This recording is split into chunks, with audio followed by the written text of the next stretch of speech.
வார கால இடைவெளிக்குள்ள கசாபுடைய மரணம், பால் தாக்கரே மரணம், ஃபேஸ்புக் அரெஸ்ட், இப்படி பல பரபரப்பான சம்பவங்கள் நடந்திருக்கு. இது குறித்து பொதுமக்கள் பற்றியில் ஒரு கருத்தாக்கமும் உருவாக்கியிருக்கு. இது குறித்து உங்களுடைய கருத்துக்களை தடாகம் வாசகர்களுக்கு பகிர்ந்துக்க விரும்புகிறோம்.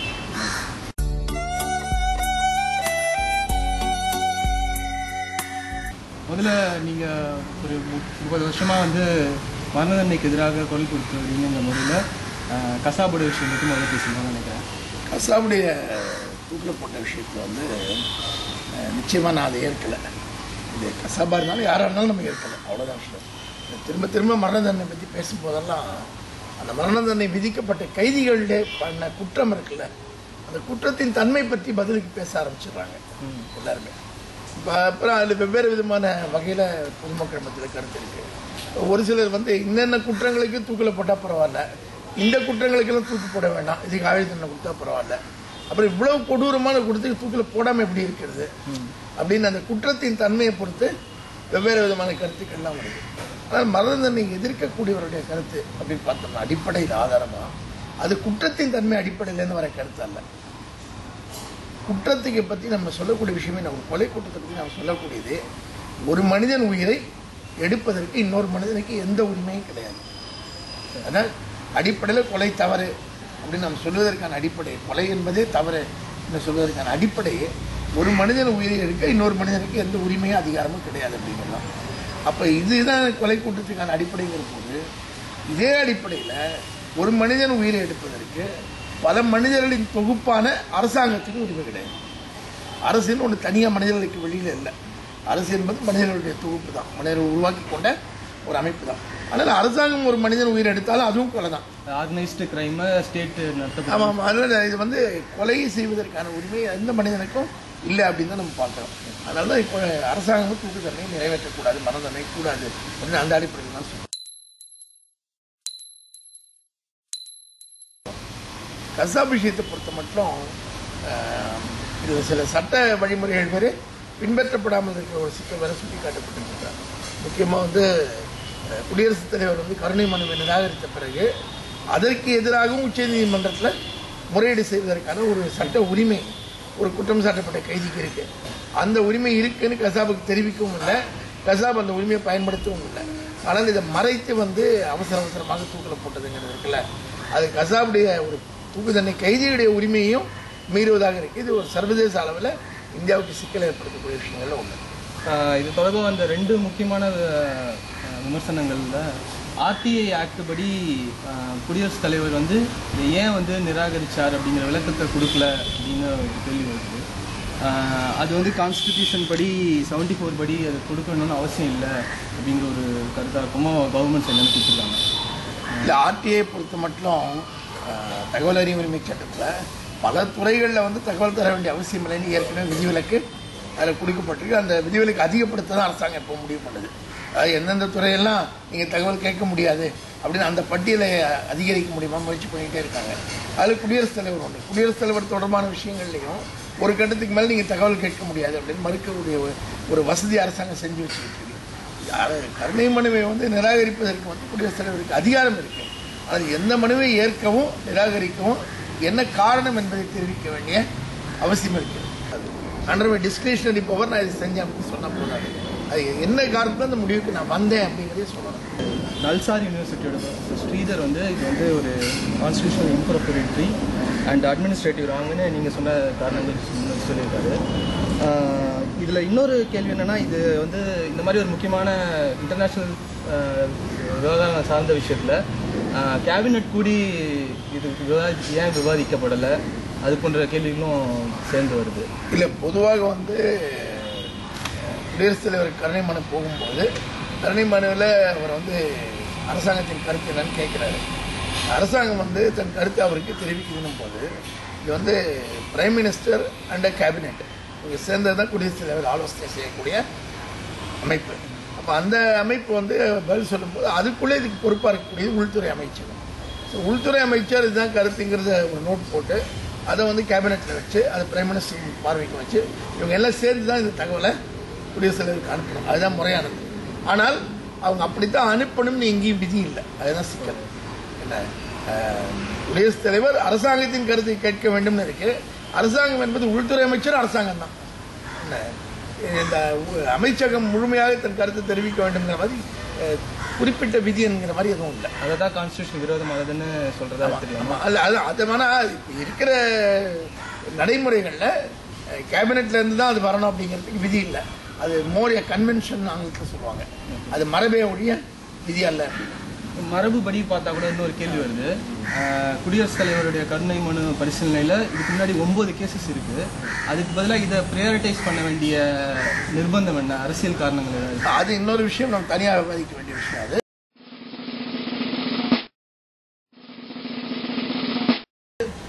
அரசியல் காரணங்கள் என்னன்னு பார்த்தா, இன்னைக்கு மத்தியில் ஆளக்கூடிய காங்கிரஸ் கட்சி மிகுந்த நெருக்கடிகளோட மிகுந்த பலவீனமான ஒரு சூழ்நிலையில் இருக்கு. எந்த நிமிடமும் ஆட்சி கவிழ்க்கப்பட்டு விடுங்கிற மாதிரி ஒரு 3 மாதத்துக்கு ஒரு முறை ஒரு பரபரப்பு அரசியலில் ஏற்படுத்தப்படுது. கவிழ்க்கெல்லாம் போகிறதில்ல யாரும். என்ன கவிழ்த்தா தேர்தலில் சந்திக்க எந்த கட்சிக்குமே இப்போ போதுமான திராணி இல்லைங்கிறத உண்மை. ஆனால் அதே நேரத்தில் நெருக்கடி என்பது தொடர்ந்து காங்கிரஸுக்கு இருந்துகிட்டே இருக்கு. இந்த நெருக்கடி இருக்கிற கட்டத்திலையும் அதை கடந்து போவது ஒரு நோக்கம் இருக்கு. ரெண்டாவது, அடுத்து வரப்போகிற தேர்தலை எப்படி சந்திப்பதுங்கிற ஒரு வியூகம் வைக்க வேண்டிய கட்டாயம் காங்கிரஸுக்கு இருக்கு. அப்படி பார்க்கும்போது வரப்போகிற தேர்தலில் காங்கிரஸ் தனக்கு நிலைமை மிகவும் பலவீனமாக இருக்கிற உணர்ந்து இருக்கிற நிலைமையில் செய்யக்கூடியதெல்லாம் என்ன, தன்னை வலுப்படுத்திக்கொள்ள அதுக்கு பெரிய வாய்ப்புகள் ஒன்றும் இல்லை. தன்னை மிக சிறப்பாக அது வலுப்படுத்திக் கொள்ள வேண்டுமானால் அது விலைவாசிகளை மிக கடுமையாக குறைக்கணும், பணவீக்கத்தை கட்டுப்படுத்தணும். இன்னும் சாதாரண மக்கள் மத்தியில் இருக்கக்கூடிய மிகப்பெரிய சுமைகள் எல்லாம் ஏதோ ஒரு விதத்தில் தணிக்கவாது செய்யணும். அதெல்லாம் செஞ்சால் தான் காங்கிரஸ் தன்னை பலப்படுத்திக் கொள்ள முடியும். அதெல்லாம் செய்யக்கூடிய ஒரு பொருளாதார பார்வையோடு இந்த ஆட்சி இல்லை. அப்போ தன்னை பலவீன சூழ்நிலை இருக்கிற போது, தன்னை பலப்படுத்திக்க முடியாத போது அதுக்கு இருக்கிற மாற்று தனக்கு எதிராக இருக்கிறதோட பலவீனப்படுத்துவது. தனக்கு பலத்தை சேர்த்துக்கொள்ள முடியலங்கிற போது எதிராக இருக்கிற பலவீனப்படுத்துவதும் தனக்கு சாதகமானதுன்னு பார்க்குது. அப்போ காங்கிரஸுக்கு எதிரணியில் இருக்கக்கூடிய மிக முக்கியமான கட்சி பிஜேபி. பிஜேபி ஏற்கனவே பலவீனமாக தான் இருக்குது. அதுவும் பெரிய பலத்தோட ஒன்றும் உடனே அது எல்லா இடத்துலையும் ஆட்சி பிடிச்சிருக்க நிலைமையும் இல்லை. ஆனால் பிஜேபியை பலவீனப்படுத்தி அதன் பயனை காங்கிரஸ் அடைவதென்றால் எந்த அடிப்படையில் பார்க்கணும்? பிஜேபிக்கு போகக்கூடிய பெருவாரியான கமிட்டட் ஓட்ஸ் இல்லையா, அந்த வாக்குகளில் ஒரு கணிசமான சதவீதம் ஒரு இந்துத்துவ மனநிலை சார்ந்த ஒரு வாக்கு. அப்போ அந்த இந்துத்துவ மனநிலை சார்ந்த வாக்குகளை பிஜேபியிடமிருந்து தான் பறித்துக் கொள்வதற்கான ஒரு முயற்சியாக தான் கசாபை காங்கிரஸ் பயன்படுத்துவாங்க. கசாபை தூக்கில் போட்டதுக்கு போனோம், அந்த இந்துத்துவ சார்புள்ள மனங்கள் இருக்குல்ல, அவர்களை குளிர்வித்து அவர்கள் கொஞ்சம் காங்கிரஸுக்கு சார்பாக அவர்களை இழுக்க முடியுமாங்கிறதா இந்த தொலைநோக்கில் காங்கிரஸ் பார்க்குற விஷயம்.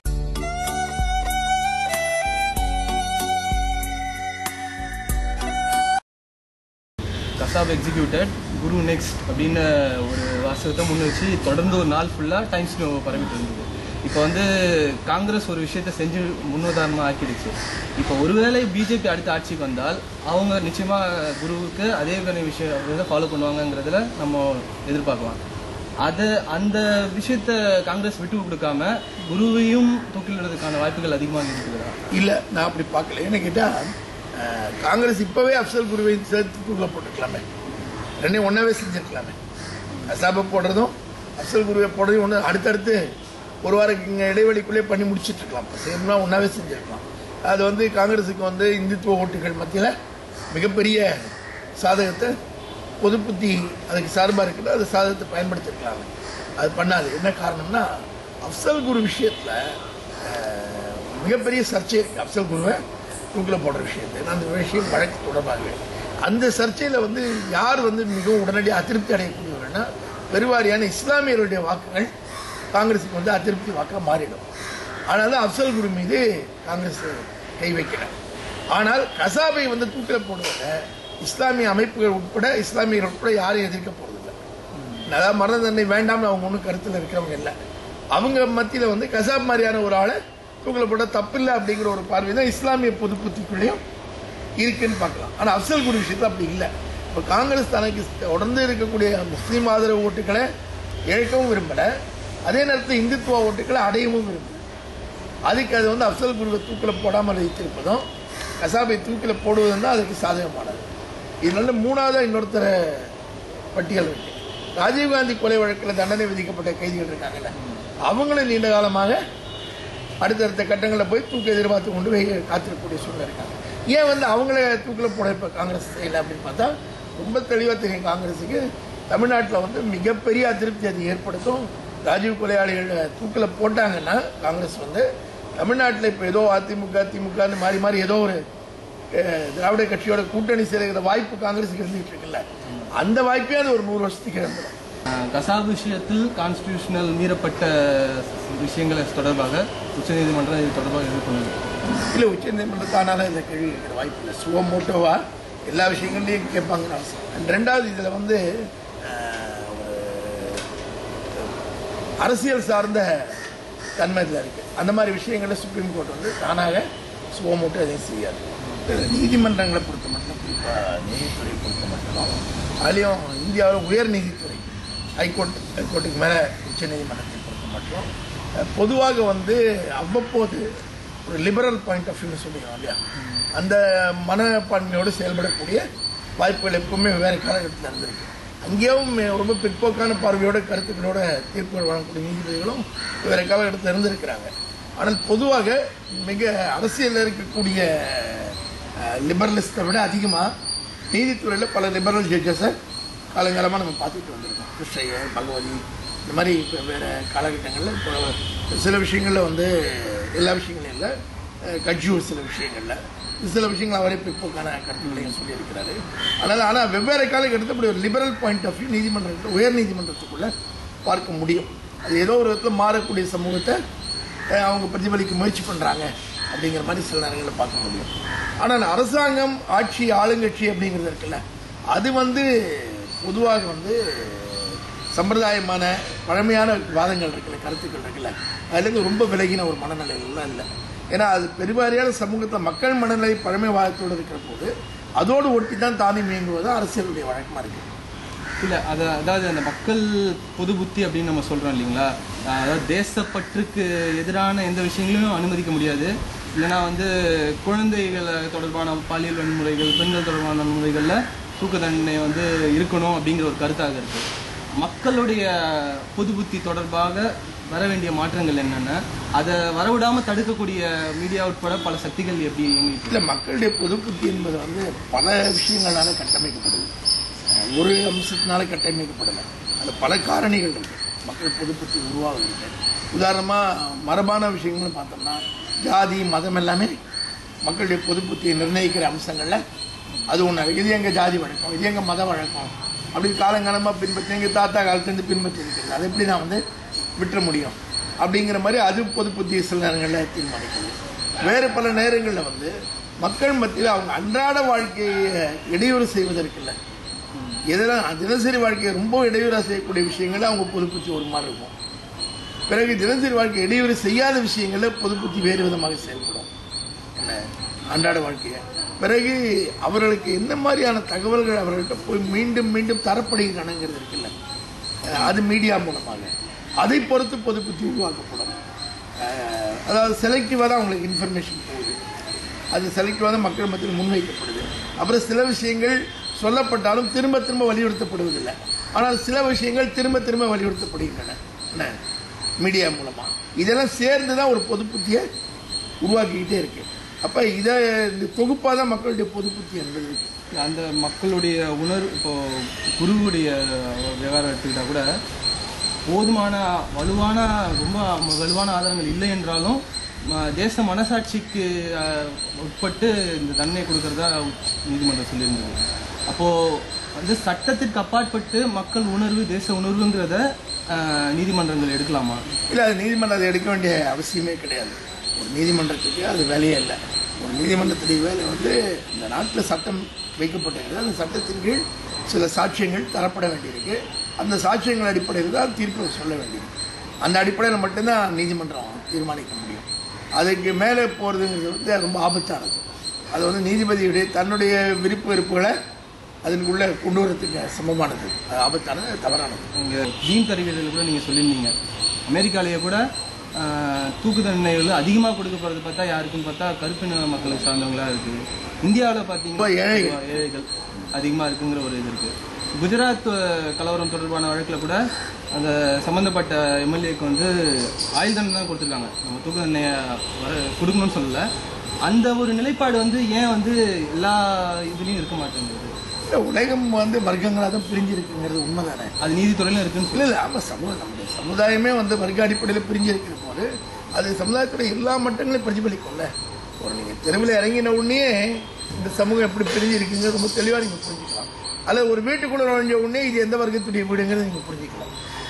நம்ம அன்றாட வாழ்க்கையில் எல்லாமே வந்து வர்க்க அடிப்படையில் தான் பிரிஞ்சிருக்கு. அது வந்து சமூகத்துடைய எல்லா அம்சங்களையும் பிரதிபலித்துக்கிட்டே தான் இருக்கு. ஆனால் இந்த வர்க்கங்களுக்கிடையே இருக்கிற மோதல், அப்புறம் சமரச புள்ளிகள் விலை சேர்ந்து தான் சமூகத்தை உருவாக்கிக்கிட்டே இருக்கு. அது தொடரும் தான். ஆமாம், இது தொடர்ந்து இதில் வந்து புத்திபூர்வமாக சிந்திக்கக்கூடியவர்கள், பகுத்தறிவு அடிப்படையில் இதெல்லாம் பார்க்கக்கூடியவர்கள், அப்புறம் ஒரு சமூகம் இப்படி சமத்துவம் இல்லாத சமுதாயமாக இருக்க முடியாது, எங்கேயோ சரி பண்ணணும் வேலை செய்யக்கூடியவர்கள், அவர்கள் தான் சமூகத்தை அடுத்த கட்டத்துக்கு மாற்றுவதற்கு தொடர்ந்து வேலை பண்ணிக்கிட்டே இருப்பாங்க. அது நடக்கும். ஆனால் இது இப்படி தான் இருக்கும், இப்படியே இருக்கணும்னு ஏற்றுக்கொள்ள வேண்டும்னு அவசியம் இல்லை. தூக்கு தண்டனை பற்றி ஓரளவுக்கு பேசிட்டோன்னு நினைக்கிறேன். அடுத்தது நம்ம தாக்கரேயோட மரணம் தொடர்பாக அரசியல் தலைவர்கள் வந்து நிறைய புகழாரம் சொல்லியிருக்காங்க. குடியரசுத் தலைவர் வந்து இட்ஸ் இர்ரிப்பரபிள் லாஸ் அப்படின்னு சொல்லியிருக்காரு. ஒரு சகாப்தம் முடிந்து விட்டதுன்னு அத்வானி உட்பட பலர் கருத்துக்கள் தெரிவித்தார்.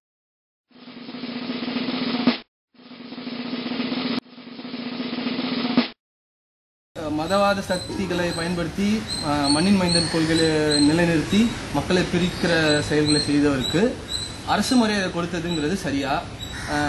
காந்திக்கோ பெரியாருக்கோ அரசு மரியாதை கொடுத்தாங்கங்கிற காரணத்தை இவரோடையும் ஒப்பிட முடியுமா அப்படிங்கிற ஒரு இல்லை. அடிப்படையில் பால் தாக்கரேவோ ஒரு அரசியல்வாதி எப்படி நம்ம மதிப்பிடுறோங்கிறது இருக்குல்ல, அங்கேருந்து தொடங்கணும். மண்ணின் மைந்தர் கொள்கை என்பது இருக்குல்ல, அதுவே சிலரால் முற்போக்கான ஒரு கொள்கையாகவும் பார்க்கப்படுதுங்கிறது மறக்கக்கூடாது. தமிழ்நாடு உட்பட. ஆமாம், ஒரு சிலரால் அது வந்து முற்போக்கான ஒரு கருத்தாக்கமாகவும் பார்க்கப்படுது அப்படின்னு. ஆனால் அது ஒரு அளவுக்கு வரைக்கும் தான் உங்களுக்கு தேசியம் என்பதே ஒரு அளவு வரைக்கும் தான் முற்போக்கான பார்வையாக இருக்க முடியும். வேறொரு கட்டத்துக்கு போயிட்டீங்கன்னா தேசியத்தையும் கடந்து செல்ல வேண்டிய அவசியம் இருக்குது. பெரியார் வந்து சொல்லும்போது, அதாவது பெரியார் வந்து எதெல்லாம் தூக்கி எறிகிறாருன்னு பார்த்தீங்கன்னா, அவர் வந்து ஜாதி மதம் கடவுளை மட்டும் தூக்கி எறிகிறோட நிற்கலை. அவர் அடுத்த மொழி இனம் தேசியம்னு இந்த விஷயங்கள் எல்லாவற்றையுமே கூட தாண்டி மானுடம்ங்கிற ஒற்றை அடிப்படையில் மட்டும்தான் ஒன்று சேர வேண்டும்ங்கிற அடிப்படைக்கு பெரியார் வலியுறுத்தி நம்ம பார்க்குறோம். அப்படி பார்க்குற போது எல்லாமே ஒரு காலகட்டத்தில் அந்தந்த தேவைகளுக்காக மட்டுமே பயன்படக்கூடிய தத்துவங்களாகவும் சில கோட்பாடுகள் இருக்கிறது. அது மாதிரியான கோட்பாடுகள் ஒன்று தான் நான் தேசியத்தை பார்க்குறேன், அல்லது மண்ணின் மைந்தர் கொள்கையை பார்க்குறேன். அது ஒரு தற்காலிகமான ஒரு நிவாரணத்துக்காக ஒரு பிரச்சனையை தீர்ப்பதற்கு ஒரு காலகட்டத்தில் அது தேவைப்படுதான். ஆனால் அது பின்னால் எல்லா காலகட்டத்தையும் அது தேவைப்பட்டு கொண்டிருக்கணும்னு அவசியம் இல்லை. பால் தாக்கரே முன்வைத்த மண்ணின் மைந்தர் பிரச்சனை எங்கே வருதுன்னு பார்க்கணும். அதில் வர்க்க அடிப்படையில் அவர் பார்க்கல. பிறகு புதிய பொருளாதார கொள்கைகள் சமூகத்தில் மாற்றத்தை ஏற்படுத்துவதற்கில்ல, அதை அவர் பார்க்கல. இது ரெண்டையும் அவர் பார்க்கவே இல்லை. ஆனால் சமூகத்தில் அங்கே மராத்தியர்களுக்கு போதுமான வேலைவாய்ப்பு, போதுமான கல்வி இதெல்லாம் இல்லாமல் வேறு மொழியை சேர்ந்தவர்கள், வேறு இனத்தைச் சேர்ந்தவர்களுக்கெல்லாம் வேலைவாய்ப்புகளும் இடங்களும் பெருகி கொண்டே போவதை பற்றி அவர் பார்க்குறாருல. அது ஏன் நடக்குதுன்னு அங்கே பார்க்கும்போது இது எல்லாம் என்ன நடக்குது? மும்பைங்கிற ஒரு நகரம், மகாராஷ்டிராலேயே வந்து மும்பைக்கு வெளியில் மகாராஷ்டிரா எங்கே இருக்குது? மும்பையே மகாராஷ்டிராவை நம்ம குழப்பிக்கிட்டே இருக்கோம் எப்போவுமே. ஆனால் மும்பை தவிர ஒரு பிரம்மாண்டமாக மகாராஷ்டிரா அந்த மாநிலம் இருக்குது. அதில் வந்து வேறு பெருநகரங்கள்னு எடுத்துக்கிட்டால் ரொம்ப கம்மி, தமிழ்நாடை விட கம்மின்னு சொல்லலாம். மும்பையில் இருக்கக்கூடிய நகரங்கள் எண்ணிக்கைன்னு பார்த்தா சிற்றூர்கள் டவுன்ஸ்ன்னு சொல்லுவோம்ல, எண்ணிக்கையை பார்த்தா அப்போ அங்கே என்ன நடக்குதுன்னா, அங்கே நடக்கிற அர்பனைசேஷன் என்பது முழுக்க முழுக்க மும்பை நோக்கின மைக்ரேஷனை மட்டும்தான் நடக்குது. அப்போ அங்கே மீதி பகுதிகள் எல்லா கிராமங்களில் அங்கெல்லாம் என்ன நடந்துக்கிட்டு இருக்குன்னு பார்த்தா, அது தொடர்ந்து நிலப்பிரபுத்துவ அமைப்பு மாறாமல் இருக்கக்கூடிய ஒரு சிக்கல் நம்ம அங்கே பார்த்துக்கிட்டே இருக்கோம். சுகர் லாபி எங்கே வேலை செய்யுது? மும்பையில் வேலை செய்யுது. சுகர் லாபி பூரா வேறு இடத்துல வேலை செய்யுது. கரும்பு லாபி எங்கே வேலை செய்யுது? விதர்பால யாருக்கு விவசாயிகள் மத்தியில் யார் வேலை பார்க்குறாங்க? அரசியல் என்ன நடக்குது அப்படிலாம் பார்த்தீங்கன்னா, மராத்தியர்களுடைய பிரச்சனைகளுக்கான அடிப்படை இந்த அர்பனைசேஷன், இண்டஸ்ட்ரியலைசேஷனில் அவர்களுக்கு கைவிடப்படுகிற சிக்கல் இருக்குல்ல, கிராம மக்கள் அந்த பொருளாதார பிரச்சனையோடு கலந்துருக்கு, வர்க்க பிரச்சனையோடு கலந்துருக்கு. தாக்கரே இதெல்லாம் எதையும் பார்க்கணும். தாக்கரே மட்டும் இல்லை, பல தேசிய தலைவர்கள் வந்து, அதாவது இன தேசியம் பேசக்கூடிய பல தலைவர்கள் இந்த அம்சங்களை பொதுவாக பார்க்கறது கிடையாது. என்ன, அவங்க வந்து ஒரு ஏழை மராத்தினையும் பணக்கார மராத்தினையும் ஒன்றாவே வச்சு தான் பேசிக்கிட்டு இருப்பாங்கிறத நம்ம பார்க்குறோம். பணக்கார மராத்தியன் வந்து ஒரு பணக்கார மார்வாடியோடவோ பணக்கார குஜராத்தியோடவோ பணக்கார தமிழனோடவோ ஒரு கூட்டணி அமைச்சிட்டு போயிட்டே இருப்பான். ஆனால் ஏழை மராத்தியன் அந்த கூட்டணி அமைக்க விடாமல் தடுக்கப்பட்டுக்கிட்டே இருப்பான். பால் தாக்கரே செஞ்சது அந்த தடுப்பு தான். ஏழை மராத்தியர்களால் அங்கேயே மும்பைக்கே வந்து ஏழைகளாக இருக்கக்கூடிய இதர மொழியினரோட கூட்டு சேரவே முடியல. தாராவி மாதிரி ஒரு பகுதியில் நிறைய ஏழை தமிழர்கள் இருந்தாங்க. அந்த ஏழை தமிழர்கள் ஏழை மராத்தியர்களுடன் சேர்ந்து இணைந்து எங்கே வேலை செஞ்சாங்க? அப்படிப்பட்ட அமைப்புகள் வரல. அது ஒரே ஒரு இடத்துல மட்டும்தான் வர முடியும். அதை ஒழித்து கட்டுவது தான் அரசியலுடைய முக்கியமான சக்தியுடைய நோக்கமாக இருந்தது. எங்கே வர முடியும்? தொழிற்சங்க இயக்கத்தில் வர முடியும். மும்பையில் தொழிற்சங்க இயக்கத்தில் நடந்துச்சு. மும்பையோட மிக முக்கியமான டெக்ஸ்டைல் இண்டஸ்ட்ரீஸ் எடுத்துக்கிட்டிங்கன்னா அங்கே மில் ஒர்க்கர்ஸ் வந்து மொழிக்கு அப்பாற்பட்டு இனத்துக்கு அப்பாற்பட்டு தொழிலாளர்கள் அடிப்படையில் பலமான சக்தியாக இருந்தாங்க. இது முதலாளிகளுக்கு பிடிக்காம இருந்துச்சு. முதலாளிகள் அதை உடைக்கணும்னா என்ன வழி அப்படிங்கிற போது இந்த மாதிரி மராத்தி தேசிய அடிப்படையில் பால் தாக்கரே மாதிரி ஒரு சக்தி உருவாகும் போது அதை அந்த முதலாளிகள் சக்தியை ரொம்ப தந்திரமாக பயன்படுத்திக்கிட்டாங்கன்னு நம்ம பார்க்குறோம். பால் தாக்கரேவுடைய கட்சி சிவசேனை மராத்தியர்களுக்கு என்ன செஞ்சதுன்னு பார்த்தீங்கன்னா, மராத்தியர்கள் பேரை சொல்லிட்டு மீதி பேரோட சண்டை போட்டுக்கிட்டு இருந்தாங்க. ஒரு ரவுடி அரசியல் நடத்தினாங்க. அவர்கள் வந்து மராத்தியர்களுக்கான கல்விக்கூடங்களை திறந்தார்களா, இன்னும் படிப்புக்கு போகாத கல்வி நிலையங்களை திறந்தார்களா, பள்ளிக்கூடங்களை திறக்கலை, கல்லூரிகள் நடத்தலை, அவர்களுக்கு இன்னும் தனியான மருத்துவமனைகள் நடத்தலை. இந்த மாதிரியான எந்த ஆக்டிவிட்டிக்குள்ளேயுமே அந்த அமைப்பு போகவே இல்லை. முழுக்க முழுக்க ஒரு கட்ட பஞ்சாயத்து செய்யக்கூடிய உள்ளூரில் தாதாவாக இருக்கக்கூடிய இந்த வடிவத்தையே அரசியல் வடிவமாக ஆக்கி கொண்டு செயல்பட்டதுங்கிறதான். அது வெவ்வேறு காலகட்டத்தில் ஒரு எதிரியை கட்டமைக்க வேண்டிய தேவைப்படுது. ஒரு கட்டத்தில் அது வந்து மதராசியாக இருந்தான், இன்னொரு கட்டத்தில் வந்து பீகாரி வட இந்தியர்கள் என்ன அப்படின்னு வெவ்வேறு ஆட்களை வெவ்வேறு கட்டத்தை காட்டிட்டு. அதனால் இதுதான் அதை பார்க்கும்போது இந்த மாதிரி ஒரு அரசியல் செய்த பால் தாக்கரே வந்து இர்ரிப்பேரபிள் லாஸ் இல்லை. பால் தாக்கரே தான் இந்திய அரசியலில் மதவாதத்தை பிரச்சாரம் செய்து தூண்டியதற்காக 6 ஆண்டுகள் ஓட்டு போடவும் கூடாது, தேர்தலில் நிற்கவும் கூடாது என்று தடை விதிக்கப்பட்ட ஒரே அரசியல்வாதி. இப்படிப்பட்டவருக்கு அரசு மரியாதை கொடுத்தது இல்லை, நிச்சயமாக அது ஏற்கக்கூடியதே அல்ல, ஏற்கக்கூடியதே கிடையாது. இதான இப்பெல்லாம் நடப்பதற்கு காரணம் உடனடியான லாபங்களுக்காக நடக்கும். இப்போ இதை பற்றின விஷயங்களை விமர்சனம் பண்ணக்கூடிய ஒரு சமூக அந்தஸ்து வாய்ந்த ஒருத்தரோ இல்லை வந்து அரசியல் பின்புலம் ஒருத்தரோ வந்து ஒரு பத்திரிகையில் வந்து கேள்வி கேட்குறாருன்னு வச்சுக்கோங்க. கோபாலகிருஷ்ண காந்தி வந்து உதாரணத்துக்கு இதை பற்றிலாம் விமர்சனம் பண்ணி சொல்லியிருக்காரு, இந்துவில் கூட வந்திருக்காரு. அவங்களுக்கு வந்து ஒரு சமூக பாதுகாப்பு கிடைக்குது.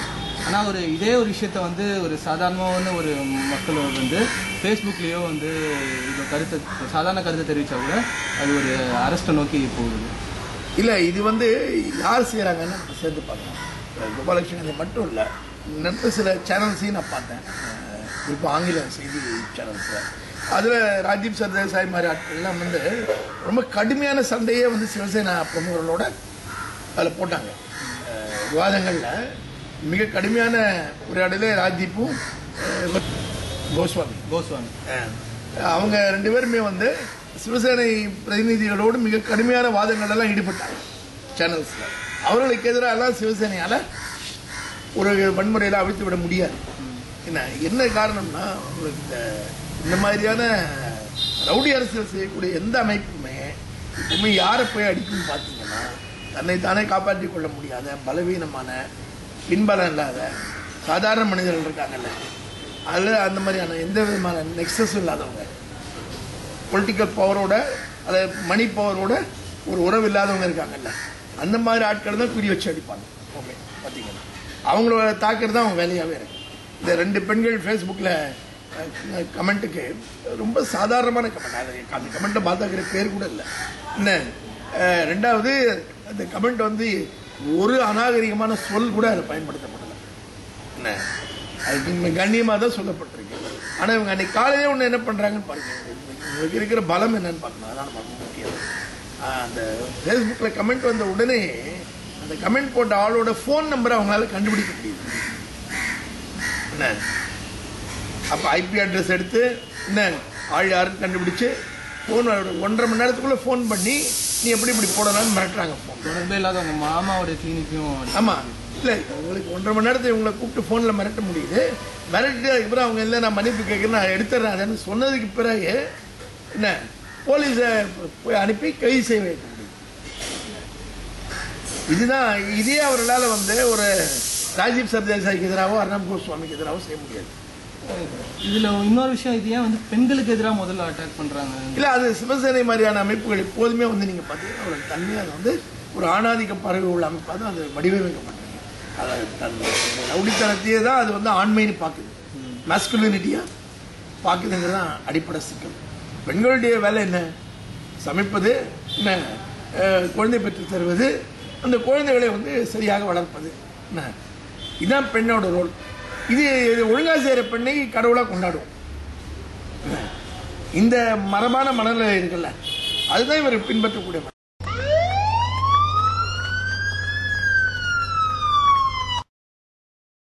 அதாவது டிவி இல்லை பேப்பர் மாதிரியான மீடியாக்களில் கருத்து சொல்ல முடியாத ஒரு சாதாரண ஆட்கள் தான் ஃபேஸ்புக் மாதிரியான ஊடகங்களுக்கு கருத்து சொல்ல வராங்க.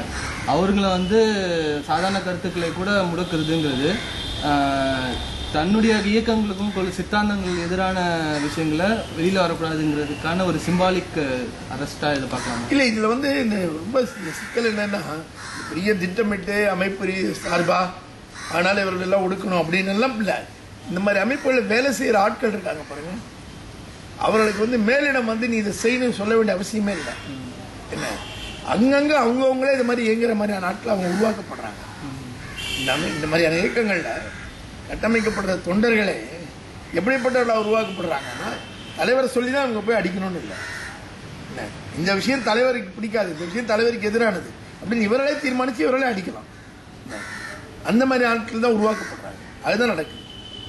இந்த விஷயத்தில் மார்க்கண்டே கட்ஜு முதலானவர்கள் இன்டர்ஃபியர் ஆனதுக்கப்புறம் போலீஸ் நடவடிக்கை தவறு அப்படின்னு இன்னைக்கு செய்திகள் அது வரைக்கும் வந்திருக்கு.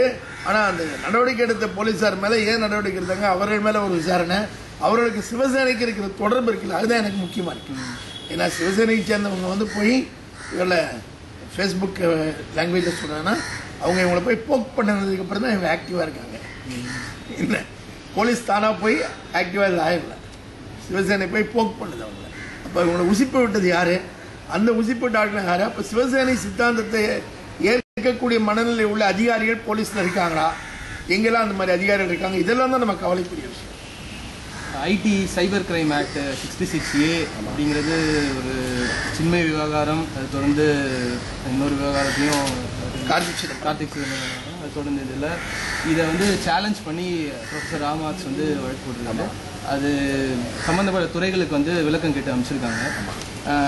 இப்போ இது இந்த சட்டப்பிரிவே நீக்கணுமா இல்லைனா இதில் அமெண்ட்மெண்ட்ஸ் கொண்டு வரணுமா, இல்லை எப்படி எந்த மாதிரியான விஷயங்கள் குற்றம் அப்படின்னு ஒரு கைட்லைன் மாதிரி கொடுக்கணுமா? உங்களுக்கு இல்லை இது ஏற்கனவே ரொம்ப முக்கியமாக நம்ம என்ன பார்க்கணும்னா நமக்கு இருக்க ஐபிசியில் சிஆர்பிசிலெல்லாம் பல்வேறு செக்ஷன்ஸ் இருக்குது. இந்தியன் பீனல் கோடையும் கிரிமினல் ப்ரொசீஜர் கோடையும் பல்வேறு பிரிவுகள் இந்த மாதிரி விஷயங்களை டீல் பண்ணிட்டு ஏற்கனவே இருக்குது. அவதூறு, ஆபாசமாக இது என்ன இந்த மாதிரி விஷயங்களுக்கெல்லாம் போதுமான சட்டங்கள் ஏற்கனவே இதெல்லாம் இருக்குது. இப்போ அந்த சட்டங்களை அவை சைபர் துறைக்கும் பொருந்துன்ற விரிவுபடுத்தல் மட்டுமே போதுமானது. என்ன சைபர் துறைக்குன்னு தனி சட்டமாக இல்லாமல் அந்த சட்டங்களாக இவற்றுக்கு பொருந்தும்னு சொல்வதே போதுமானது. ஏன் அதுவே போதுமானதுன்னு சொன்னேன்னா அந்த சட்டங்களுக்கு நிறைய வழக்குகள் வந்திருக்கு. அந்த வழக்குகளில் வச்சு நீதிமன்ற தீர்ப்புகள் இருக்கு. அந்த தீர்ப்புகளை தான் அந்த சட்டங்கள் எப்படி பொருந்தும் அப்படிங்கிறத தெளிவுபடுத்தியிருக்கு. என்ன ஏதாவது இல்லை என்ன இந்த மாதிரி விஷயங்களை பல்வேறு நீதிமன்ற தீர்ப்புகளால் தெளிவாக்கப்பட்டிருக்கு. எது ஆபாசமாக்குறதுலாம் எதை கருத முடியாது, இதெல்லாம் பல்வேறு நீதிமன்ற தீர்ப்புகளால் தெளிவாக்கப்பட்டு அந்த அடிப்படையில் தான் அவை முன்னோடி தீர்ப்புகளாக கருதப்பட்டு அந்த அடிப்படையில் தான் அடுத்த தீர்ப்புகள் தரப்படும். பொதுவாக இவை ஏற்கனவே இருக்கின்றன. இந்த நிலைமையில் இதெல்லாம் எந்த வரையறையும் இல்லாமல் ஒரு பிரிவாக 66A இருக்கிறதுல அது தேவையில்லாது. ஆனால் அது திருத்தி அமைக்கிறத நான் ஆதரிக்கிறேன். திருத்தி அமைக்கப்பட்டால் அது இந்த ஐபிசிக்கு சிஆர்பிசி ஏற்கனவே இருக்கிறது இருக்குல்ல அதற்கு நிகராக தான் திருத்தி அமைக்கணுமே ஒழிய அதிலிருந்து மாறுபட்டதாக திருத்தி அமைக்க முடியாது. இதே ஃபேஸ்புக்கில் ஒருத்தர் ஒரு கருத்தை சொல்கிறாங்கன்னு வச்சுக்கோங்க, அந்த கருத்தியல் ரீதியாக முரண்பாடான கருத்துக்கள் சொல்கிறதுங்கிறது ஒரு பக்கம். ஆனால் சொல்லக்கூடியவர் யார் என்பதை பார்த்து அவருடைய ஜாதி ரீதியாக இல்லை மத ரீதியாக அவரை கார்னர் பண்ணக்கூடிய மாதிரியான செய்திகள் நிறைய வந்துட்டு இருக்கு. இது ஃபேஸ்புக் மட்டும் இல்லை, இது நம்ம சமூகத்தில் இருக்கிற அடிப்படை சிக்கலில் ஒன்று. அதாவது கருத்து சொல்வர் ஒரு ஆணா பெண்ணா அல்லது மூன்றாம் பாலினமா, அல்லது கருத்து சொல்லக்கூடியவர் வந்து இந்த ஜாதிக்காரா அந்த ஜாதிக்காரா, இந்த மதமா அந்த மதமா, கருத்து சொல்லக்கூடியவர் இந்த குறிப்பிட்ட அரசியல் சார்புடையவரா இல்லையா, இது இருக்குல்ல. இந்த அடிப்படையில் தான் இயங்குவது என்பது ஏற்கனவே நமக்கு வெளியில், இணையத்துக்கு வெளியில் ஏற்கனவே இருந்து கொண்டிருக்கிற ஒரு சூழல். அது அப்படியே அங்கேயும் பிரதிபலிக்குது. அப்படிதான் பார்க்குறோம். என்ன அங்கே மாறாக இணைய மாதிரி ஒரு விஷயத்தை பயன்படுத்துகிறவர்கள் இருக்காங்கல்ல, அவங்க வந்து நவீன மனிதர்களாக இருப்பார்கள், கூடுதலான தொழில்நுட்ப அறிவு பெற்றவர்களாக இருப்பார்கள். ஆனால் அவங்க அடுத்த கட்டத்துக்கு வளர்த்து கொண்டு போகிறாருன்னு நம்ம எதிர்பார்த்தா அதெல்லாம் தப்பாக இருக்கு. என்ன அது அந்த விரிவடைதல் வந்து நடக்காமல் இருக்கு. ஆனால் அப்படி விரிவடைவதற்கான சாத்தியங்கள் அங்கே இருக்கு. அணுக்கழிவுகளை வந்து கடலில் கொட்ட போகிறது கிடையாது, கோலாறு தங்க வயலில் வந்து கொட்ட போகிறதுக்கான ஒரு முயற்சிகள் நடக்கிறதா ஒரு செய்திகள் வந்துட்டு இருக்கு. அணுசக்தி துறை தொடர்பாக இல்லை நாங்கள் ஒரு டெஸ்ட்டு தான் பண்ணுறோம், பெரிய அளவில் நாங்கள் டம்ப் பண்ண போகிறது இல்லை அப்படிங்கிற ஒரு மாதிரியான விளக்கங்கள் கொடுக்குறாங்க. பொதுவாக வந்து அணுசக்தி துறை என்ன செய்துங்கிற விவகாரம் வெளியே ஆட்களுக்கு தெரியறதுக்கான வாய்ப்புகளே இல்லை.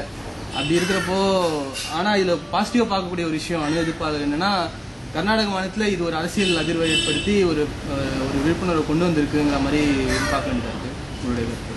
இந்த கோலாறு சுரங்கத்தை பொறுத்த மட்டும் ஒரு முக்கியமான சூழ்நிலை சேர்த்து பார்க்கணும்.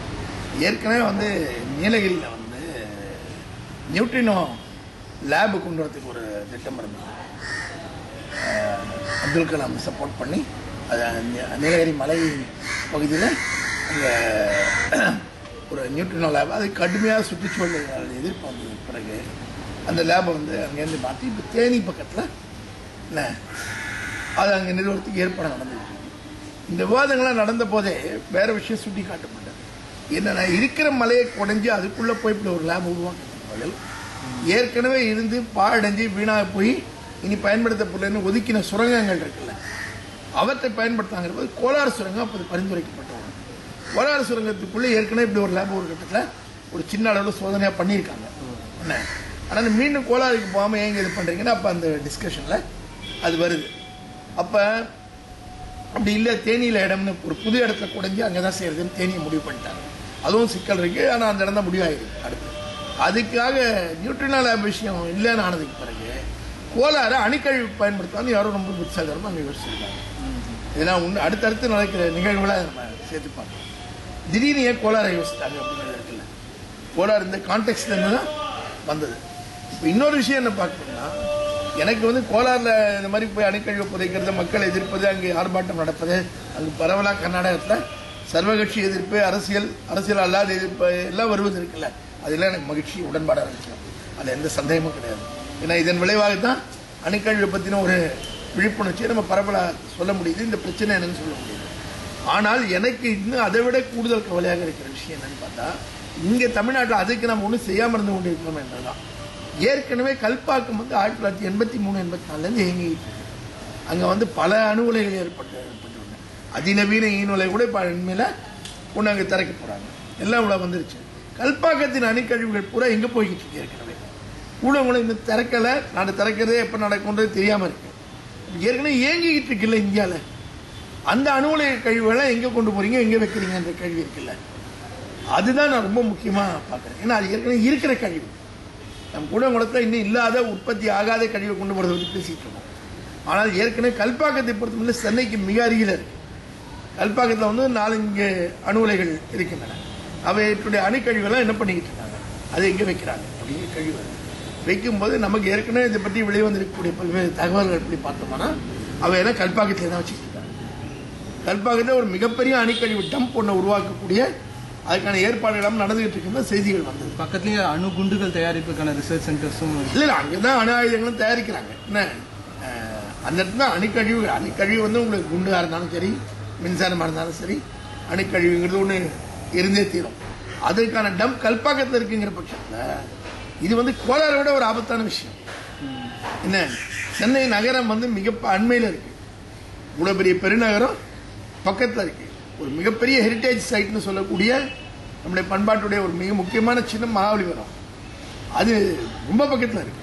என்ன இப்படிப்பட்ட ஒரு சூழ்நிலையில் கல்பாக்கத்தில் இருக்கிற அணுக்கழிவுகளை அங்கே வச்சிட்டு இருக்காங்கல்ல, அதை பற்றியும் நம்ம அறிக்கை கூற வேண்டும், அதை பற்றியும் விவரங்கள் கூற வேண்டும், அதை பற்றியும் அணுசக்தி துறை பதில் சொல்ல வேண்டும்னு இதே நேரத்தில் சேர்த்து வலியுறுத்த தான் நான் விரும்புகிறேன். பொதுவாக வந்து அஃபிஷியல் சீக்ரெட் ஆக்ட் படியும் பல விஷயங்கள் ரகசிய தகவல் வந்து கொடுக்க மாட்டாங்க விஷயம் நிலைப்பாடு இருக்குது.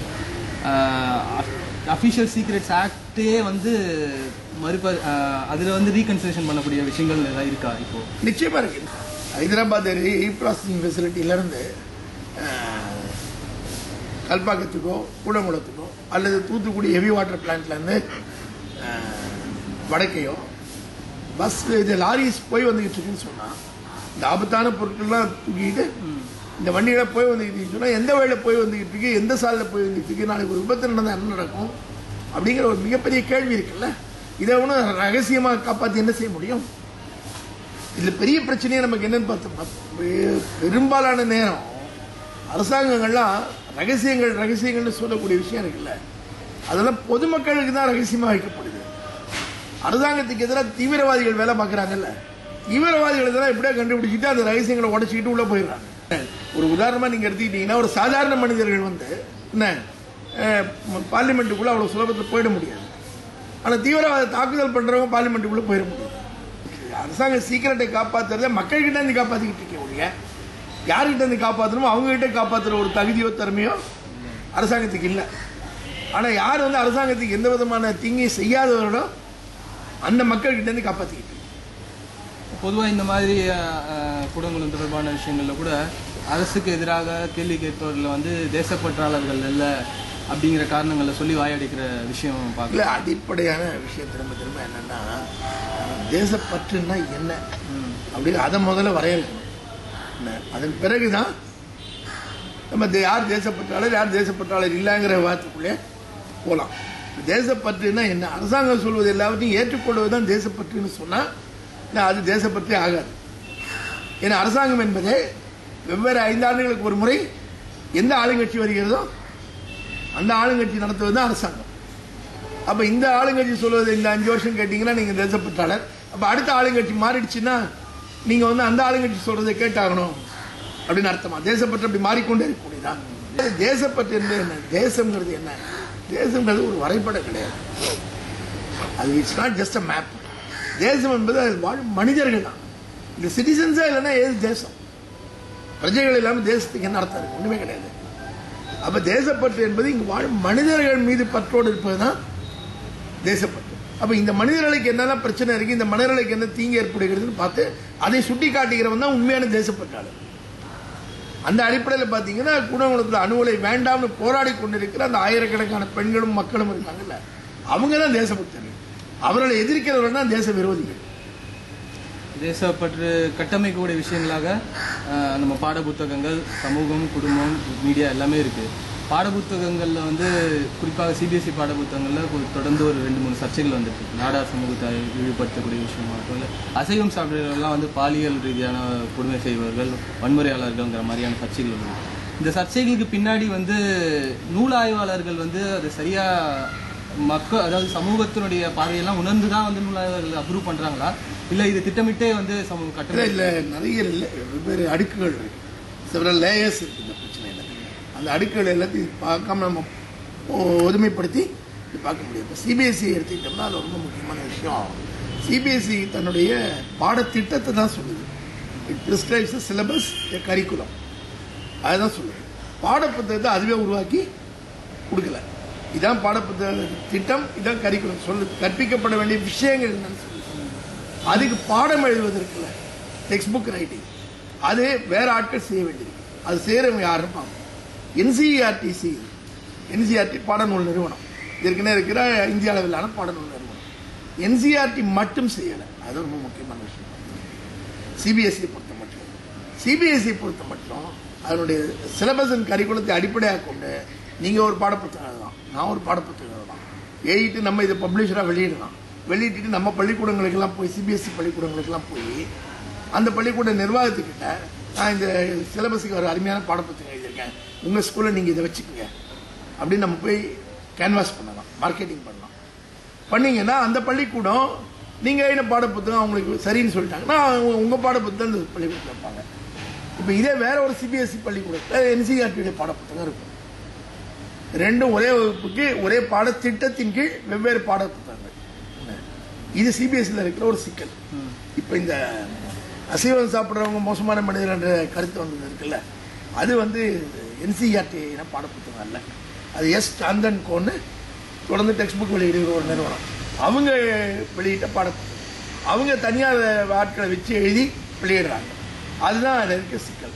இந்த பாடப்புத்தகங்களை சிபிஎஸ்சி பார்த்து அப்ரூவல் பண்ணி அனுப்புதாங்கிற வழிமுறை எப்படி இருக்குங்கிறது இருக்குல்ல, அது தெரியல.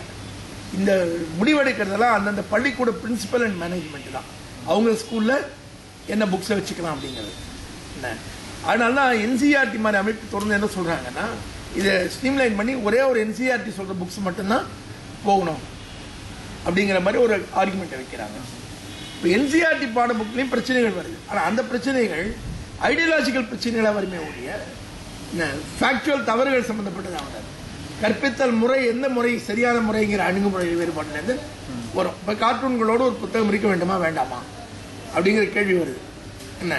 அப்போ ஒரு புத்தகத்தில் எதுக்கு கார்ட்டூனில் போடக்கூடாது, புத்தகத்தில் எல்லா கார்ட்டூனையும் எடுத்துருங்க அப்படின்னு தான் அரசியல் கட்சிகள் எல்லாரும் சேர்ந்து சத்தம் போடுறாங்க. ஆனால் என்சிஆர்டியுடைய கல்வியாளர்களுடைய கருத்து என்னன்னா, இது வந்து படிக்கிற மனங்களை விரிவுபடுத்தவும் தாங்களாக சிந்திக்கவும் தாங்களாக கேள்வி கேட்கவும் தூண்டுதலாக இந்த விஷயங்கள்லாம் பாடப்புத்தகத்தில் சேர்க்கப்படணுன்றாங்க. அதை நான் ஏற்றுக்கொண்டேன் அந்த கருத்தை. அப்போ தான் இன்னைக்கு ஒரு கார்ட்டூன் உள்ள போகுதுன்னா நாளைக்கு வேற ஒரு கார்ட்டூன் நம்ம உள்ளே கொண்டு போக முடியும். படிப்படியாக எல்லா விதமான கார்ட்டூன் உள்ளே போக முடியும். அது ஒரு ஸ்டெப்பாக தான் நான் அதை பார்க்குறேன். அதனால் அது தேவைப்படுது. ஆனால் இந்த சந்தன் கோவிலியர் டெக்ஸ்ட் புக் மாதிரியான விஷயம் இருக்குல்ல, அதை தடுக்கிறதுக்கு ஒரு ஸ்ட்ரக்சர் வேணும். அந்த மாதிரியான கோளாறுகளை தடுக்க ஒரு ஸ்ட்ரக்சர் வேணும். அது நம்ம சென்ட்ரலைஸ் பண்ணினாலே தடுக்க முடியாது. நீங்கள் கார்ட்டூன் விஷயத்தை சொன்னதை பொறுத்த வரைக்கும் பாடப்புத்தகம் எளிமையாக முறையில் மாணவர்கள் கொடுத்தா தான் வந்து அதை விரும்பி படிக்கக்கூடிய ஒரு சூழ்நிலை உருவாகும். அதனால் கார்ட்டூன்கள் தேவைதான். ஆனால் ஏன் வந்து தொடர்ந்து ஒரு தாழ்த்தப்பட்ட பிரதிநிதியை வந்து அவமானப்படுத்துகிற மாதிரி அந்த குறிப்பிட்ட அம்பேத்கர் கார்ட்டூனை பொறுத்த மட்டும் என்னுடைய கருத்து வேறு. அதை பற்றி நான் விவரமாக எழுதியிருக்கிறேன். என்ன அதில் நான் வந்து அதை இழிவுபடுத்துகிற கார்ட்டூனாக நான் அதை பார்க்கல. ஆனால் அந்த புத்தகத்துக்குள்ள அம்பேத்கர் அல்லாத மீதி பேருக்கு எதிரான சர்ச்சைக்குரிய கார்ட்டூன்கள் இருக்குல்ல என்ன, அவற்றையும் சேர்க்க வேண்டுமான்னு சேர்க்கணுங்கிறது என்னுடைய கருத்து. என்ன எல்லா விதமான அரசியல் கருத்துக்களையும் எழுதி கேலி செய்யக்கூடிய கார்ட்டூன்களுக்கு இடம் இருக்க வேண்டும்ங்கிறது என்னுடைய கருத்து. அந்த குறிப்பிட்ட கார்ட்டூன் வந்து அந்த தாமதமாக செயல்பட்டு கொண்டிருந்த குழுவுக்கு எதிரான விமர்சனம் தான் நான் அந்த கார்ட்டூனை பார்க்குறேன். என்ன ஆனால் அந்த கார்ட்டூன் பற்றின விவாதம் ரொம்ப சிறப்பாக ஒரு விஷயத்தை நோக்கி நம்ம அழைச்சிட்டு போச்சு. பார்த்தீங்களா, அந்த செயற்பட்ட சர்ச்சை என்னன்னா, இதே கார்ட்டூனை எப்படி விதவிதமாக மாற்றி போடலாம் அப்படின்னு வெவ்வேறு ஆட்கள் வெவ்வேறு பார்வையில் மாற்றி போட்டாங்க. இந்த பார்வை படிக்கிற மாணவர்கள் மனசில் வர்றதுக்கு கார்ட்டூன் தேவைப்படுது. படிக்கிற மாணவர்கள் வெறும் மனப்பாடம் பண்ணுகிற மாணவர்களாக மாற்றாமல் பாடத்தை படிச்சுட்டு கூட கொடுத்துட்டு கார்ட்டூன் பார்த்துட்டு பெட்டி செய்திகளை படிச்சுட்டு அவங்கள சிந்திக்கவும் இன்னும் இதை பற்றி தெரிந்து கொள்ள தூண்டுவது இருக்குல்ல, அதை செய்வதுங்கிற போது என்சிஆர்டி பின்பற்றுகிற வடிவம் இருக்குல்ல, அது சரியான வடிவம். அதில் வரக்கூடிய விஷயங்களை பற்றி நமக்கு வந்து கருத்து வேறுபாடு வந்தால் கூட இது அடுத்த கட்டத்தில் தான் வேறு கருத்துக்களும் அதுக்குள்ளே சேர்த்து கொண்டு போக வேண்டும். ஆனால் நான் வந்து நம்ம எடுத்த உடனே இது மொத்தத்தை தூக்கி அறிஞ்சிட்டிங்கன்னா ஏற்கனவே இருக்கிற பழைய மோசமான ஒரு வடிவத்தோடு தான் அதில் தான் போய் திரும்பவும் மாட்டிக்கும். ஆனால் இது அடுத்த கட்டத்துக்கு போவதை அதில் தவறுகள் நடக்கும், கோளாறுகள் இருக்கும். இது தவறுகளையும் கோளாறுகளையும் நீக்கிட்டு போகணுமே ஒழிய நம்ம வந்து குழந்தைய குளிப்பாட்டின தண்ணியை கொட்டுற மாதிரி கூட சேர்ந்து குழந்தையும் கொட்ட முடியாது. நன்றி அணி. இதுவரையும் தடாகம்.comக்கு உங்கள் கேள்விகளுக்கு விரிவாக பதில் சொன்னதுக்கு